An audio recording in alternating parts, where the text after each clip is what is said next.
Bueno, ha llegado aquí en Equilibrio eso que suele denominarse ahora con una palabra que es muy complicada, que no nos gusta del todo, el webinar.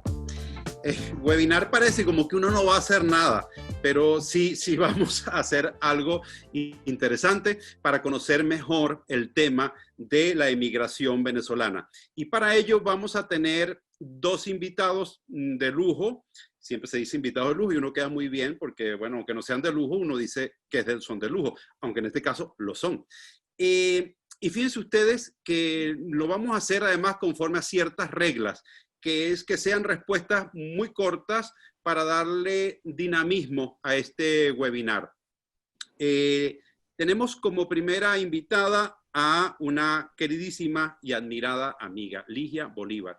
Ligia Bolívar, bueno, yo la conozco desde los tiempos de Provea en Venezuela. Ha sido una luchadora incesante por el tema de la defensa de los derechos humanos en Venezuela. Y en este momento también está en la coordinación de Alerta Venezuela, desde Bogotá. Y también vamos a tener como invitado a Gustav Brockmeyer, espero haberlo pronunciado en mi correcto alemán, porque ese es de origen alemán, ¿verdad? Brockmeyer, que es director ejecutivo de, bueno, quien promueve este espacio, Equilibrium Sende. Y para no abusar mucho más del espacio, voy a empezar con las preguntas. La primera dirigida a Ligia Bolívar. ¿Cuál es la diferencia entre un migrante y un refugiado, Ligia? Sí, mira, es importantísima la pregunta porque hay mucha confusión al respecto. La principal diferencia está en la motivación de la salida. El migrante sale porque quiere, con un plan, con ilusiones, porque a lo mejor va para un trabajo nuevo, se ganó una beca, se enamoró, tuvo una promoción, un ascenso, lo que sea, y eso es lo que lo motiva a salir. Además va con sus documentos. Tiene tiempo de planificar el viaje, de hacer una postilla, de legalizar, de sacar todos sus papeles, ¿no? Vende sus bienes y con eso se va o alquila y se va y a lo mejor tiene expectativas de que al año regresa o a los 3 años o a los 10 años, lo que sea. El migrante no, perdón, el refugiado no. El refugiado sale de manera forzosa. Eso es lo que lo diferencia. Sale en contra de su voluntad, sale muchas veces sin documentos, sin poder planificar, con una maletica puesta, sin nadie que de pronto lo acompañe o lo reciba. Es decir, es una situación no solamente forzada, sino que la mayoría de las veces es muy dura. Es una situación de victimización, fundamentalmente. Ya, lo hemos visto en el caso venezolano, que ha sido muy duro la salida de muchos compatriotas. Gustav, te hago la misma pregunta. ¿Cuál es la diferencia entre un migrante y un refugiado? Efectivamente, yo creo que el corazón está ahí, ¿no? El migrante, normalmente los llamamos incluso migrantes económicos, porque están saliendo y buscan una oportunidad económica en otro lado. Muchas veces es una cuestión de una oportunidad de estudio, es una cuestión de una oportunidad de trabajo. Yo, por ejemplo, soy un migrante económico, a diferencia de la mayoría de mis compatriotas. Yo salí con una oportunidad de estudio afuera. Sin embargo, la mayoría, cuando se trata de los refugiados, es algo que no hemos utilizado, por ejemplo, para Venezuela mucho. La mayoría de las veces cuando escuchamos refugiados pensamos automáticamente en Siria, por ejemplo.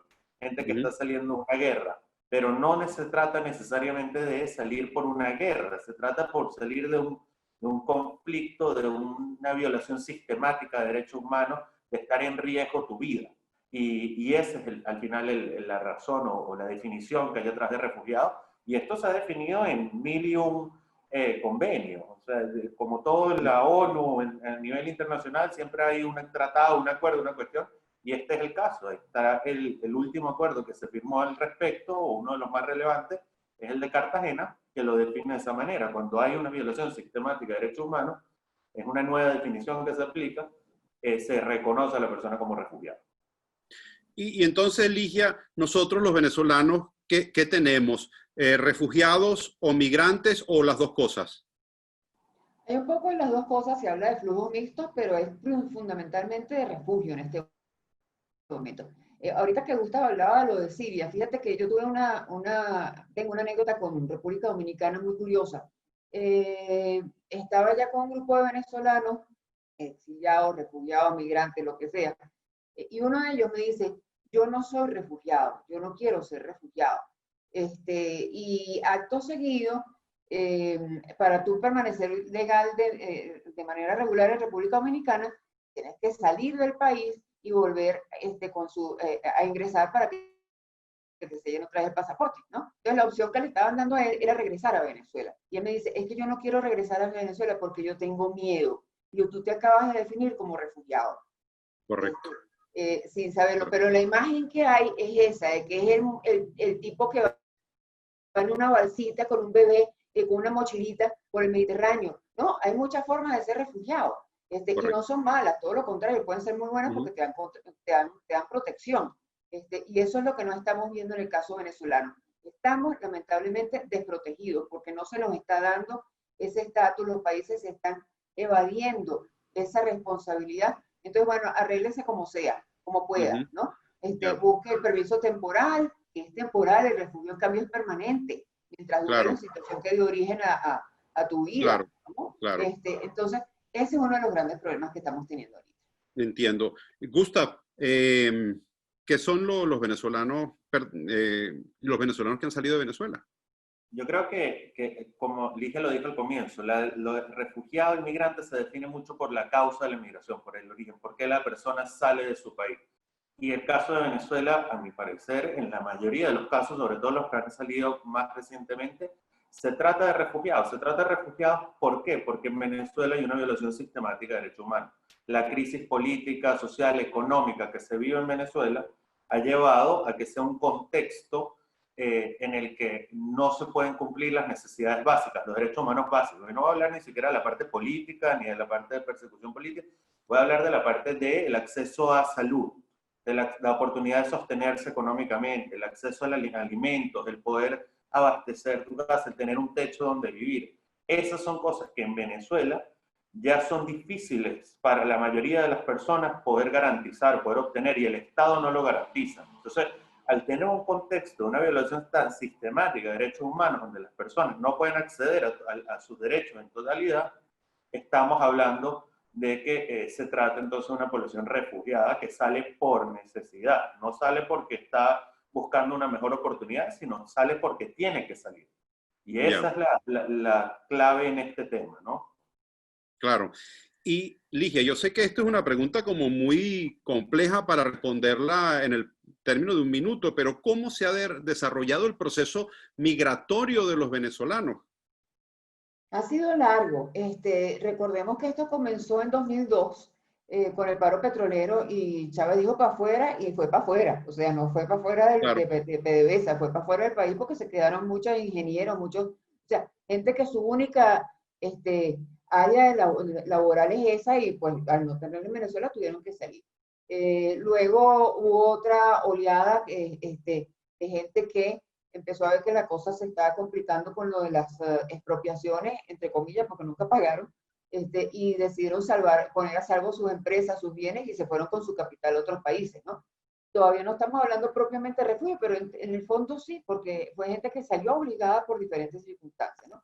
Hasta que llegamos, para abreviar, a esta ya migración masiva, donde salen profesionales, donde salen técnicos, donde está saliendo ya es población muy pobre, cada vez más pobre, y por supuesto, mientras más pobre seas, no te puedes ir muy lejos. Por eso estamos viendo entonces los caminantes que salen a pie y se quedan cerca, pues si no, ya nadie está pensando en irse para Europa, ni para Estados Unidos, ni Canadá, ni nada por el estilo. Claro. La gente se está quedando en Brasil, en Colombia, en Perú, lo más lejos en Chile, pues, ¿no? Pero esa es más o menos la evolución actual de la situación. Y mientras más pobre, más vulnerable. Ese es el otro problema, ¿no? Tenemos un cambio de perfil en este momento. Se ha feminizado la población, la migración venezolana. Son cada vez más mujeres con niños pequeños los que están saliendo. Wow, qué rudo y qué duro. Gustav, ¿cómo ves tú este desarrollo de la migración venezolana? Y quizá poniendo énfasis en esto último que ha dicho Ligia, esta situación más reciente.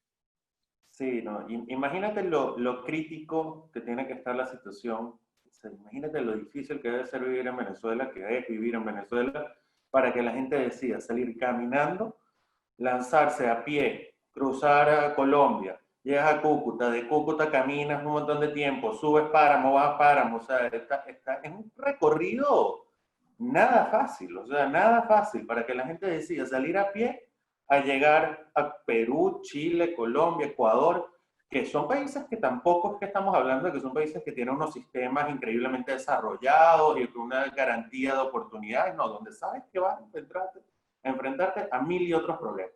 Y eso yo creo que es la esencia de lo que estábamos hablando antes también, o sea, para salir de esa manera, donde vas tratando de agarrar cola y montarte en un autobús y montarte en un camión y seguir para acá y caminar para allá. Esa es la realidad del migrante venezolano de hoy en día.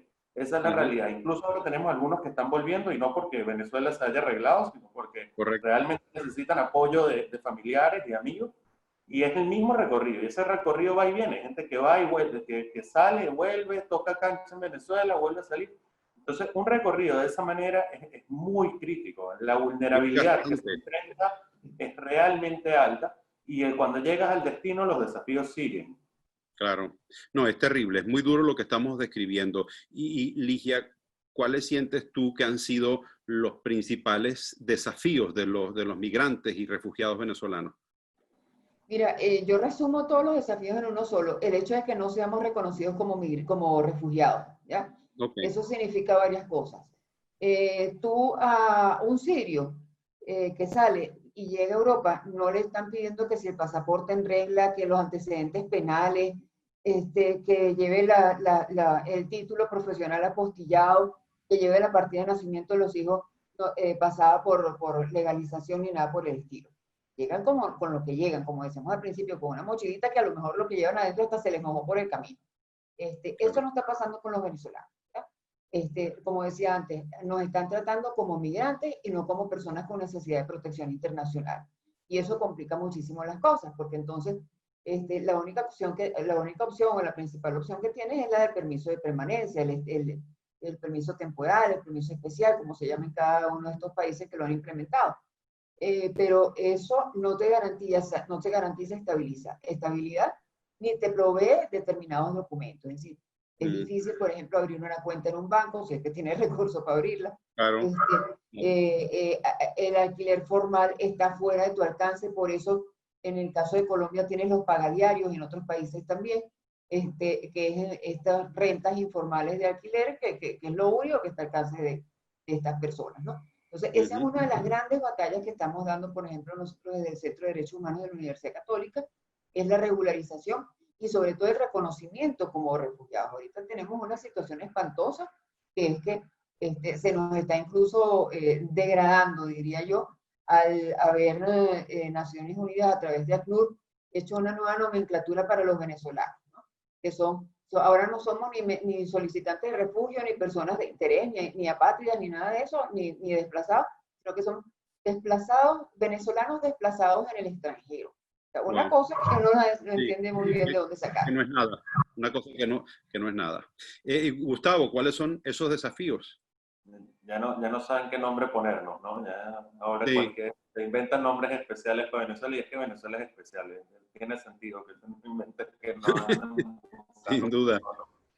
Un país para que... O sea, no es la solución inventarnos un nuevo nombre que no tiene forma de ser regulado. Y esa es parte de ser implementada, una regulación para eso en los países. Y esa es parte del problema, ¿no? Se inventan un montón de temas. Los permisos temporales son un claro ejemplo. Supuestamente con un permiso temporal, que en Perú ya, por ejemplo, no existe, o sea, existió en un momento dado, están diseñados para que consigas empleo.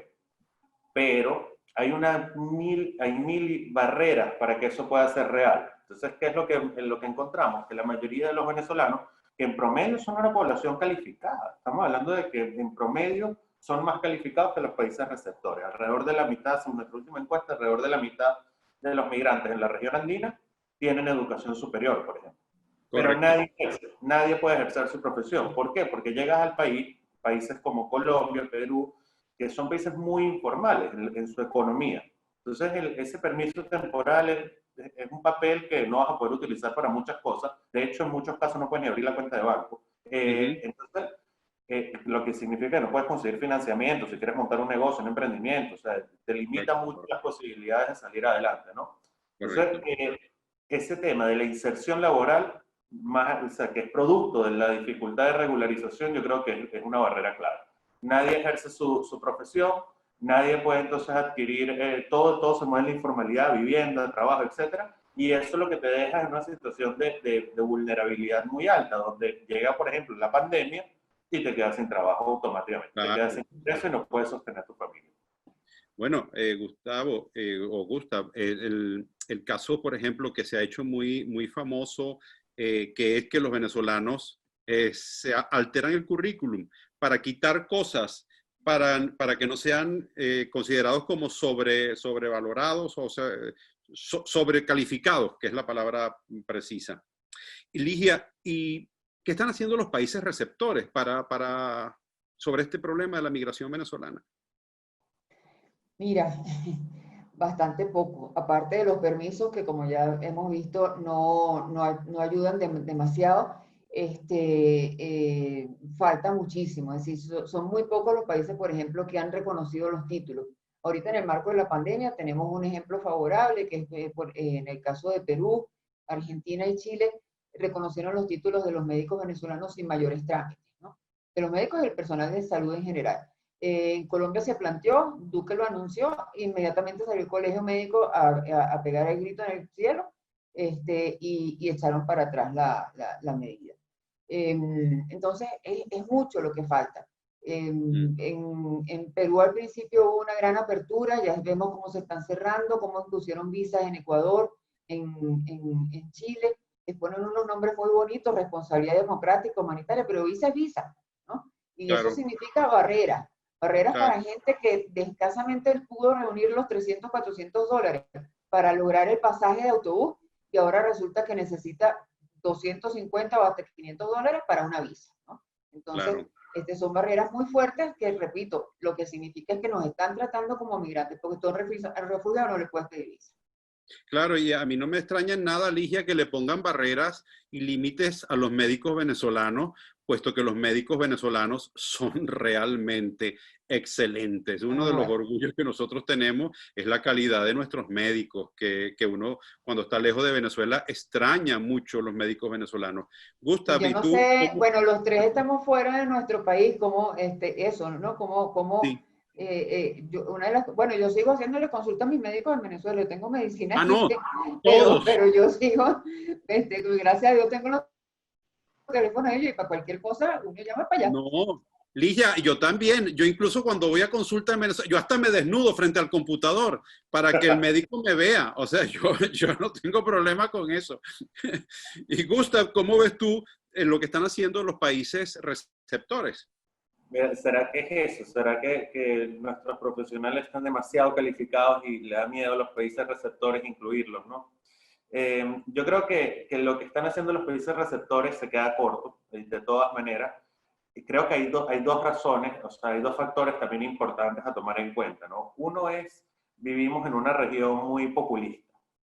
Y cuando la opinión pública se va tan en contra de la migración, que esto es algo que se retroalimenta, ¿no? No es que pasa solo, sí, pero con una opinión pública tan en contra de la migración, entonces se le hace muy difícil a los gobiernos de los países receptores también tomar las medidas que irían en pro de una mayor integración. Y yo creo que quizás uno de los mayores problemas, a mí siempre me gusta decirlo, es que como región no hemos sabido coordinar, articular, responder de forma regional a un desafío que es regional. O sea, Venezuela se ha vuelto en un problema de la región. O sea, logramos de verdad que el tema sea un problema regional. Sí. Y no, como región no se ha logrado esa respuesta articulada de frente a este problema. Y una respuesta articulada es fundamental. Sin eso no va a haber solución. Sí, efectivamente. Y una cosa que yo siempre suelo decir a veces cuando hago mis presentaciones de humor en otros lugares donde están venezolanos, les digo siempre que cada venezolano es de alguna manera el representante de Venezuela. Cuando uno está fuera de Venezuela, cualquier cosa que haga un venezolano se lo van a atribuir a Venezuela. Por eso mi consejo es siempre a todos los venezolanos que estén en distintos lugares, hacerlo todo lo mejor posible, para que siempre digan que somos grandes personas, como en efecto lo somos, y además no dar ninguna motivación para ese sentimiento tan horrendo que se desata con mucha facilidad, que es el de la xenofobia.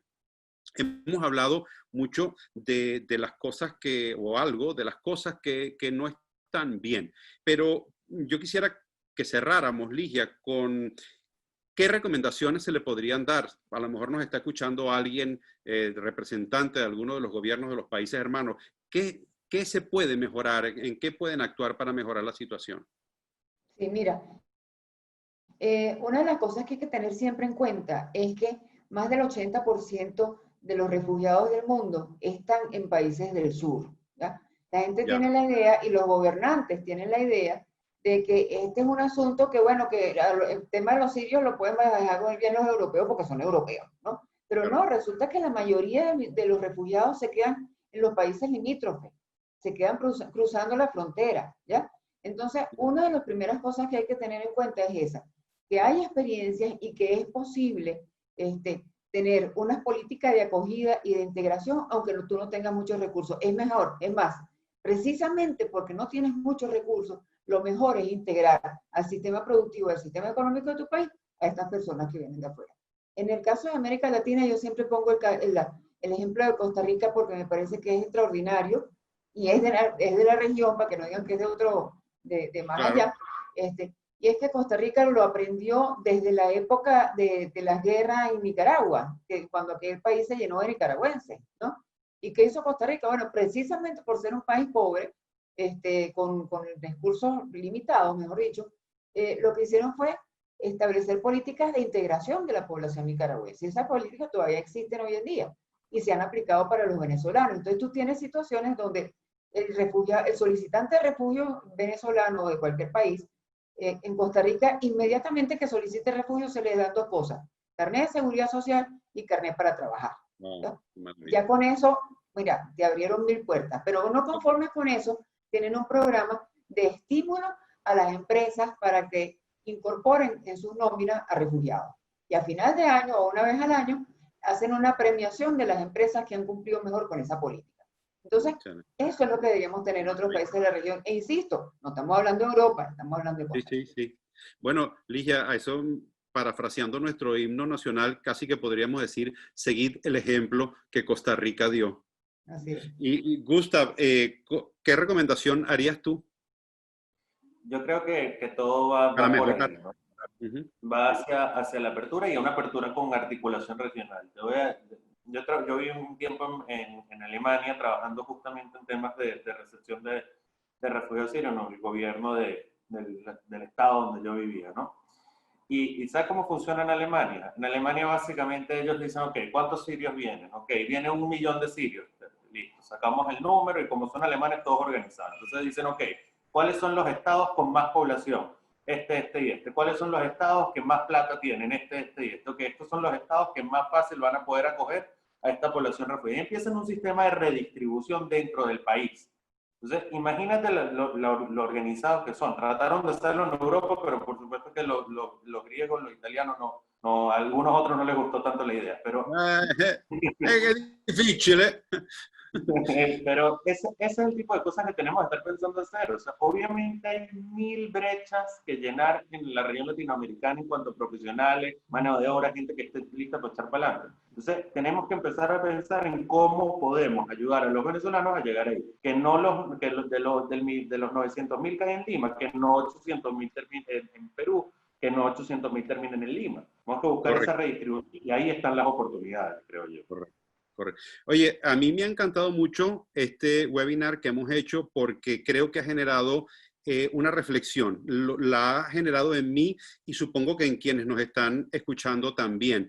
Y creo que este es un tema acuciante, importante, no solamente para los venezolanos que lo estamos padeciendo, sino para todos los latinoamericanos, porque hoy somos migrantes, o sea, hoy estamos en nuestros hogares y en nuestras casas, y mañana tenemos que migrar o tenemos que pedir refugio político porque nuestra situación ha sido muy inestable.